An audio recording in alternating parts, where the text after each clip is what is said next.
కానీ అందరూ మోక్షానికి వెళ్ళిపోరుగా, పునర్జన్మ ఉంటుందిగా.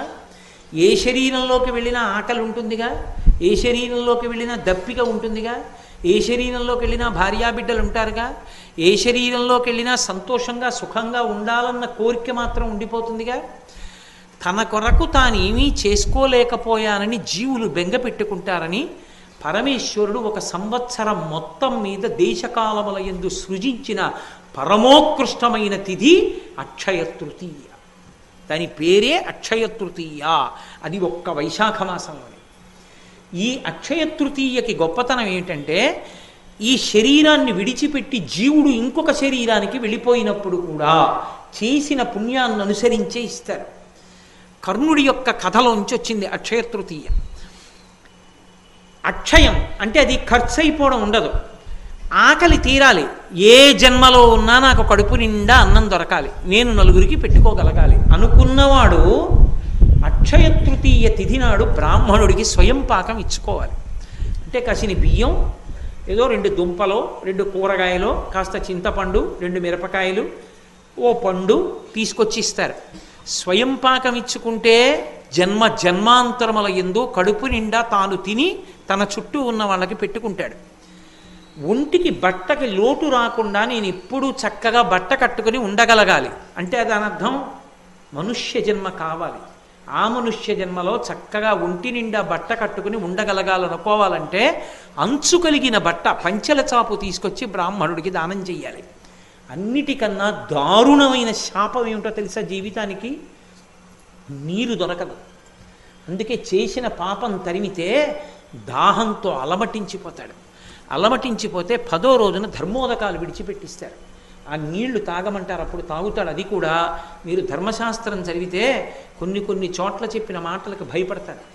కొడుకు అధార్మికుడైపోతే, కొడుకు గాయత్రీ మంత్రం చేసే అధికారాన్ని కోల్పోతే, సరే ఇంకా నేను కొన్ని కారణాలు చెప్పడం ఎందుకు సభాముఖంగా, అప్పుడు ఆ కొడుకు చేత్తో విడిచిపెట్టినా తాగనివ్వరు. ఆ కొడుకు స్నానం చేసినప్పుడు మర్మావయవముల వద్ద ఉన్న వెంట్రుకల మించి పడిన నీళ్ళని తాగమంటారు. నువ్వు అలా పెంచావు కొడుకుని, అందుకని అలాగే తాగని చెప్తారు. బాహుమూలములలోంచి పడిన నీటి బిందువుల్ని తాగమంటారు. అందుకని కనీసం ధర్మంలో ఉన్నవాడు ఎవడైనా వచ్చి కాసి నీళ్ళు ఇస్తే తాగనిస్తారని, అయ్యా అందరూ రండి అని కొడుకు పిలుస్తాడు. ప్రేమ ఉన్న వాళ్ళందరూ వెళ్ళి ధర్మోదకాన్ని విడిచిపెడతారు. ఆ నీళ్లు తాగుతాడు.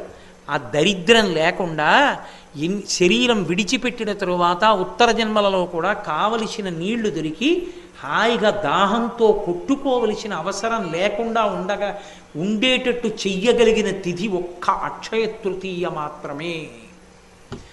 అక్షయ తృతీయ నాడు కూజ బాగా కడిగేసి, లేకపోతే కుండ బాగా కడిగేసి దాంట్లో చక్కగా నీళ్లు పోసి, అప్పటికప్పుడు తాగడానికి యోగ్యంగా ఉండాలి, మట్టి కంపు కొట్టకూడదు. నీళ్లు పోసి అవకాశం ఉంటే అందులో చక్కగా కాస్త యాలకగుండ లాంటిది కొద్దిగా కర్పూరం కలిపి ఆ ఉదక భాండం అంటారు ఆ నీటి పాత్రని తీసుకొచ్చి ఆ కూజానో కుండనో బ్రాహ్మణుడికి దక్షిణతో కలిపి దానం చేస్తారు. ఓపికని బట్టి 6, 11, 16, 116లో ఏది ఉంటే అది. దాని చేత ఆకలి దప్పిక తీరుతాయి. ఇంకా విశేష ఫలితాలు ఏవి అంటే, వేసవి కాలం కాబట్టి చెప్పుల జతిస్తారు, గొడుగిస్తారు, ద్రవ్యం ఇస్తారు. అక్షయ తృతీయ నాడు తప్పకుండా దానం చేసుకోవాలి. అది కూడా నేను మీతో ఒక మాట చెప్తున్నాను, భర్త వచ్చి దానం చేస్తే చాలు, కానీ ప్రయత్నపూర్వకంగా సువాసిని అయిన స్త్రీ, 5వ తనం ఉన్నటువంటి ఆడవాళ్ళు భర్తతో కలిసి వచ్చి చక్కగా బ్రాహ్మణుడికి ఇచ్చేటప్పుడు అథవా 2 జాకెట్టు బట్టలు పెట్టి అందులో పసుపు కుంకాలు పెట్టి ఇచ్చుకుంటే, ఇవ్వగలిగో చీర ఇస్తే మంచిది. గాజులు పసుపు కుంకం ఇచ్చుకుంటే జన్మాంతరములకు యోగ్యమైన భర్తతో సువాసినిత్వాన్ని పొందుతారు. అక్షయం కదండి, అది ఖర్చు అయ్యేది కాదు. కాబట్టి రేపటి తిథిని జార విడుచుకుంటే అంతకన్నా మూర్ఖత్వం ఇంకోట్లేదు. అక్షయ తృతీయ నాడు బంగారం కొనుక్కోవడం అంటే పాపం కొనుక్కోవడం. కలిపురుషుడు బంగారంలో ఉంటాడు. అక్షయ తృతీయ నాడు బంగారం కొనుక్కోమని ఎవడు చెప్పాడో నాకు అర్థం కాదు, ఎక్కడా లేదు అలాగా. అక్షయ తృతీయ నాడు ఉతక భాండం దానం చేయాలి, స్వయం పాకం ఇవ్వాలి, ద్రవ్యం ఇవ్వాలి, చెప్పుల జత ఇవ్వాలి, లేకపోతే గొడుగు ఇవ్వాలి, లేకపోతే బట్టలు ఇవ్వాలి. అంతేకాని ఇలాంటి పిచ్చి పనులు చేసి బంగారాలు కొనుక్కుని ఇంట్లో పెట్టుకోరు. పాపం వృద్ధి అవుతుంది, అక్షయం అవుతుంది. సాధారణంగా మనకి వైదిక ప్రక్రియలో ఒక మూర్తి ఉన్నది లక్ష్మీదేవికి. ఏమిటో తెలుసా అండి? ఆ మూర్తి గుడ్లగూబ మీద కూర్చుని ఉంటుంది ఆవిడ. గుడ్లగూబని సంస్కృతంలో ఉలూకము అని పిలుస్తారు. ఉలూకము అంటే ఏమిటో తెలుసా అండి? పగటిని చూడలేని పక్షి. పగలొస్తే గుడ్లగూబకి చాలా బాధగా ఉంటుంది. కాకి సంతతిని చంపుతుంది గుడ్లగూబ. కాకితో విరుద్ధం దానికి. కాకి సంసారం. పగలు చూడలేదు, చీకట్లో చూస్తుంది గుడ్లగూబ బాగాను. దానికి కళ్ళే భయంకరంగా ఉంటాయి. అటువంటి గుడ్లగూబ మీద లక్ష్మీదేవి కూర్చుని చూపిస్తారు. అలా ఎందుకు చూపిస్తారో తెలుసా అండి? లక్ష్మి కలగగానే భగవంతుణ్ణి మరిచిపోయిన వాడెవడో వాడు పగటిని మరిచిపోయిన గుడ్లగూబ వంటి వాడు. ఆ గుడ్లగూబ మీదున్న లక్ష్మి ఎంత ప్రమాదకరమో, ఐశ్వర్యమును మరిగి భోగమును మరిగి నారాయణుణ్ణి మరిచిపోయిన వాడు అంత ప్రమాదములోకి జారిపోతున్నాడు. కాబట్టి లక్ష్మి పూజ చేస్తూ నారాయణుణ్ణి సంతతము కొలవాలి. భక్తి జ్ఞానములతో మీరిద్దరూ తల్లిదండ్రులని ఇద్దరినీ కలిపి నమస్కారం చెయ్యాలి. అందుకే కనకధారా స్తోత్రంలో ప్రతి శ్లోకం లక్ష్మీనారాయణుల్ని కలిపి పూజ చేస్తుంది. రేపు లక్ష్మీనారాయణ స్తవంగా కనకధార చేయడానికి కారణం అది.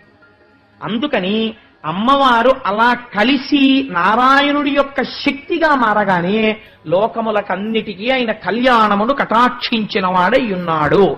ఇప్పుడు మామగారు అయ్యాడు సముద్రుడు కదండి. మామగారు ఎప్పుడవుతాడు? కన్యాదానం చేస్తేను అమ్మాయి అయ్యవారి దగ్గరికి చేరితే తాను మామగారు అవుతాడు.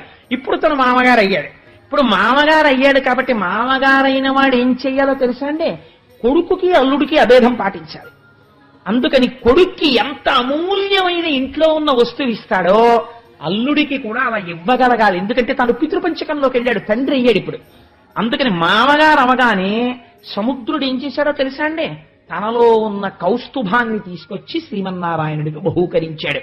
ఆ కౌస్తభాన్ని మెడలో పెట్టుకున్నాడు. ఒక పక్క శ్రీవత్సం అనే పుట్టుమచ్చ మెరుస్తోంది. హృదయమునందు లక్ష్మీదేవి మెరిసిపోతోంది. ఆపాల వెల్లి కూతురు దీపుల చూపులను దోగి తిలకించి ప్రజల్ చేపట్టిరి సంపదలను ప్రాపించను మేలు జగము బ్రతికెనరేంద్ర. ఈ నారాయణుడితో కలిసిన లక్ష్మి ప్రసన్నమైన దృక్కులతో ఇలా చూస్తుంటే లోకాలన్నిటికీ వాళ్ళ కోరికలు తీరినవి. పాలేటి రాచకన్నియ మేలారెడు చూపు లేక మిడుమిడు కంచుం జాలింపుర పురబొక్కుతూ తూలిని రక్కసులు కీడు తోచిన నధిప. లక్ష్మీదేవి చూపు రాక్షసుల మీద మాత్రం పడలేదు. దానివల్ల ఏమైంది? వాళ్ళకి కీడు ప్రారంభమైపోయింది. అమ్మవారి యొక్క అనుగ్రహమునకు కారణమేమి? అమ్మవారి చూపే కారణము. అందుకే అమ్మవారిని మీనాక్షి అని పిలుస్తారు. మీనాక్షి అంటే చాప ఒక పని చేస్తుంది. ఆడచాప నీటిలో ఉండగా చాప పిల్లలు ఎదురుగుండా వచ్చి అమ్మతో అంటాయి, అమ్మా ఆకలేస్తోందమ్మా అంటాయి. అంటే చాపకి స్తన్యం ఇవ్వడం ఉండదు. అది ఏం చేస్తుందంటే చాప పిల్లలన్నిటి వంక పరమదయతో ఒకసారి అలా చూస్తుంది. ఇది తాబేలు చేస్తుంది, చాప చేస్తుంది. పరమ సంతోషంగా ప్రీతితో చూస్తుంది. చూడగానే వెంటనే చాప పిల్లలకి కడుపునింది. ఇలా చెయ్యగలిగిన శక్తి ఒక్క చాపకుంది. అందుకే అమ్మవారికి మీనాక్షి అని పేరు. మీరు ఒక్క స్తోత్రం సంతోషంగా చేస్తే అమ్మ పరమ సంతోషంతో ఇలా చూస్తుంది. అది చూడగానే మీ కోరికలు తీరిపోతాయి. అంతే అంతే అమ్మవారు చూడ్డానికి ఏం చేయాలి? అమ్మా అని ప్రీతిగా పిలవాలి. కాయిక కైంకర్యంగా పూజ చెయ్యాలి. కనకధార స్తోత్రాన్ని అనుసంధానం చేయాలి. అందుకే రేపు పూజతో కనకధార అనుసంధానం చేయడానికి కారణం అది. సరే, ఇంత అద్భుతంగా పాలేటి రాసకన్య, ఎంత గొప్ప మాట అన్నారో చూడండి. ఆ పాల సముద్రం అనబడేటటువంటి రాజు యొక్క కూతురైనటువంటి లక్ష్మీదేవిని పొంది శ్రీమన్నారాయణుడు తరించాడు. కన్యాదానం చేసి సముద్రుడు తరించాడు. అమ్మవారి యొక్క అనుగ్రహాన్ని పొంది ఇంద్రుడు తరించాడు. ఇప్పుడు ఇంద్రుడికి రాజ్యం రాబోతోంది. రాక్షసులకి వచ్చిన రాజ్యం జారిపోబోతోంది. కీడు ఎలా తోచింది? కీడుకి ఫలితమేమి? మీరు ఇంద్రుడు గాని కీడుకి ఐశ్వర్యం పోయే ముందు మొదట ఏముంటుందో తెలుసా అండి? దెబ్బలాటలు వస్తాయి. అందుకే ఇంట్లో మాట్లాడుకునేటప్పుడు ఎప్పుడు పరమ ప్రసన్నంగా మాట్లాడుకోవాలి. అందుకే మంగళసూత్రం కట్టించేటప్పుడు ఇక్కడే కట్టిస్తారు తప్ప మంగళసూత్రాన్ని ఏమంటే ఎప్పటి నుంచో ఇక్కడ కడుతున్నారు మంగళసూత్రం ముళ్ళేసి, ఏమిటండి ఎప్పుడు మంగళసూత్రం అలాగేనేంటి, మేము సరదాగా మోడల్ మార్చి నడుము కట్టించుకుంటాం అన్నారు అనుకోండి. కుదరదు, అలా కట్టించకూడదు. మంగళసూత్రం ఎప్పుడు ఇక్కడే కట్టాలి. ఇక్కడ ఎందుకు కడతారు చెప్పండి? అక్కడే ఎందుకు పెట్టారు మంగళసూత్రం? ఇక్కడే ఎందుకు కట్టాలి? మంగళసూత్రాన్ని ఇక్కడ కట్టించుకుంటాం, రక్షాబంధనం కట్టినట్టు ఇక్కడ కట్టించుకుంటాం. మరి ఇంత సెక్యూర్డ్ గా ఉంటుందండి, తెలుస్తూ ఉంటుంది. గబుక్కుని అలవాటు లేనితనం, గబుక్కుని జారిపోతుందో ఏమిటో, అలా భయం లేకుండా ఉంటుంది, చేతులకు పెట్టుకుంటాం అన్నారు అనుకోండి. అలా ఒప్పుకోరు. అలా కుదరదమ్మా, అలవాటు చేసుకో, మంగళసూత్రం పెట్టుకోవాలి. సన్యాసం తీసుకున్నవాడు నేను దండం పెట్టుకోవడం, దండం పట్టుకోవడం అలవాటు లేదండి అంటే కుదరదు. చంద్రశేఖర పరమాచార్య స్వామి వారు గొడ్డేసి కట్టుకుని అలవాటు చేసుకున్నారు. అందుకని మంగళసూత్రం అలవాటు చేసుకోవాలంతే. అంతేకాని ఇది ఏదో కొత్తగా ఉంది అంటుంటారు ఆడపిల్లలు పెళ్ళైన కొత్తల్లో, అయినా అలవాటు చేసుకోవాలంతే. అది మరి మంగళసూత్రం ఎందుకు ఇలా మెడలో కడతారు అంటే ఒక రహస్యం ఉంది. మీకు నేను చెప్పేస్తాను ఆ రహస్యం ఏమిటో తెలుసా అండి? ఇక్కడ ఏముంటాయి? జ్ఞానేంద్రియాలు ఉంటాయి. కళ్ళు, ముక్కు, చెవులు, నాలుక, మేధస్సు, బుద్ధి, నిర్ణయాలు చేసేవంతా ఇక్కడ ఉంటుంది శక్తి. ఇది నిర్ణయం చేస్తుంది. కంప్లైంట్స్ అన్ని ఎక్కడి నుంచి వస్తాయి? ఈ కింద నుంచి వస్తాయి. నేను ఇలా కూర్చునుండగా ఓ దోమ వచ్చిన అరికాలు ఓహో కరిచేస్తోంది అనుకోండి. ఈ దోమ కరిచేస్తుంటే ఈ అరికాలు దగ్గర ఉన్న నాడీ మండలం నీ అరికాలుని దోమ కరుచుచున్నది, దయచేసి ఈ దోమను తోలెదవుగాక అని ఒక సందేశాన్ని ఇలా పంపిస్తుంది. మెడుల్లా అబ్లాంగేటా అని ఇందులోంచి వచ్చి బ్రెయిన్ కి చేరుతుంది. బ్రెయిన్ ఆ మెసేజ్ రిసీవ్ చేసుకుని మళ్ళీ ఇంటర్న్ ఒక ఆర్డర్ ఇస్తుంది. ఎడమ చేతి వైపు కాలుని గోకుతోంది కాబట్టి ఒక ఎడమ చెయ్యా నువ్వు కదిలి అసభ్యంగా అందరి ముందు కదలకుండా మెల్లగా జాగ్రత్తగా బొటన వేలుతో దోమని ఇలా అని పోగొట్టి కొంచెం సేపు మాత్రమే గోకి వెనక్కి వచ్చేయి అంటుంది. కాబట్టి బొటన వేలు ఇలా వెళ్ళి అది తీర్చేస్తుంది. ఇప్పుడు ప్రధానంగా ఈ క్రిందనున్నటువంటి శరీరానికి సంబంధించినటువంటి సమస్యలన్నీ ఎందులోంచి ఎడతాయి? ఇందులోంచి వెళ్ళి ఇక్కడికి ఎడతాయి. ఇక్కడి నుంచి వచ్చిన ఆదేశాలన్నీ ఎక్కడి నుంచి ఎడతాయి? ఇందులోంచి కిందకి ఎడతాయి. కాబట్టి ఇది ప్రధానం. దీన్ని ఈ కిందనంతటినీ ఇది కలుపుతూ ఉంటుంది. ఇది చెప్పిన మాటని ఇది ఎప్పుడూ కాదందు. ఎడం చెయ్యి గోకు అందనుకోండి, అస్తమానం నాకే పని చెప్తారండి. ఆ దోమలు కూడా ఇట్టే కుడతాయేంటి, ఆ కుడి చేయికి అందుతుంది దాని గోకమనండి అంద ఎప్పుడు ఎడం చేయి గోకుతుందండి. అంతేకాని ఎప్పుడు దెబ్బలాడదు. అందుకే బుద్ధిస్థానము పెద్దవాణ్ణే పెళ్లి చెయ్యాలి. అందుకే ఆడపిల్ల పెద్దదైతే ఆయుక్షీణం అంటారు. పెద్ద పిల్లని చెయ్యరు, చిన్న పిల్లని చేస్తారు. ఎందుకో తెలుసా అండి? చిన్నపిల్ల అంటే మాట వినే పిల్ల. ఇంకా ఈయనకున్న పరువము, ఈయనకున్న బుద్ధి నైపుణ్యము ఆవిడకుండదు. భార్యకి సమస్య ఉండొచ్చు, కానీ మీ మొహం మీకేం తెలుసు, మొన్న అలాగే చేసి వచ్చారు, తగలబెట్టారు మా అన్నయ్యని అడగండి అనకూడదు. ఏమండి చూసారా, మీరు పాపం మంచివారు, మీకు అంత బాగా ఇంకాను ఆ మంచితనం మీ మేధస్సుని చెప్పేస్తుంది. తొందరగా అవతల వాళ్ళకి సంప్రీతి పొందుతారు. మా తమ్ముడు గట్టికుడు, వాడిని ఒకసారి సంప్రదించండి అని మంచిగా చెప్పాలి. అందుకని ఈయన ఒక నిర్ణయం చేశాడనుకోండి, ఇది వినాలి. ఇది వినకపోతే అసలు దీని శరీరం అనరు, ఇక్కడే కొట్టేసుకుంటుంటాయి. ఈ చెయ్యికి ఈ చెయ్యి మీద కోపం వచ్చి, ఈ చెయ్యికి ఈ చెయ్యి మీద కోపం వచ్చి కొట్టేసుకుంటాయి అనుకోండి.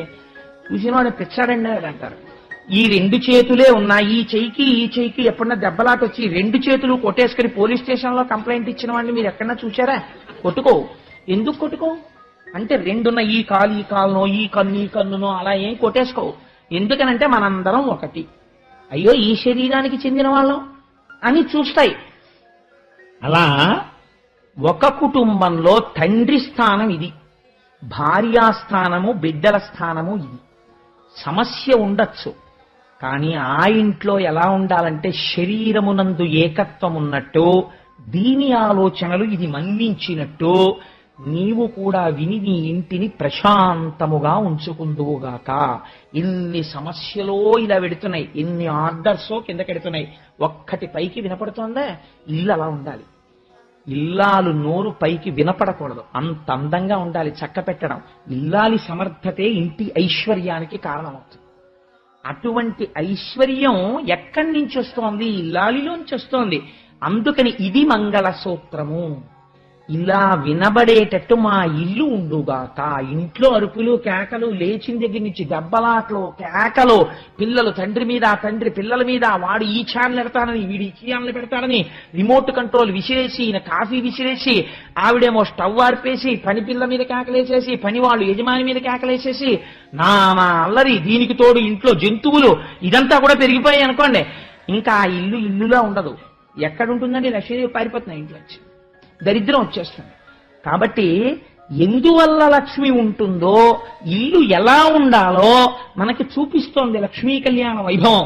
అందుచేత మహానుభావుడు కౌస్తభాన్ని ఇస్తే దాన్ని ధరించి శ్రీమన్నారాయణుడు లక్ష్మీ సహితుడయ్యారు. మేము చేసే వీడియోస్ మీ మొబైల్ కి నోటిఫికేషన్ గా రావాలంటే సబ్స్క్రైబ్ చేసుకుని పక్కనే ఉన్న బెల్ ఐకాన్ కూడా యాక్టివేట్ చేసుకోండి.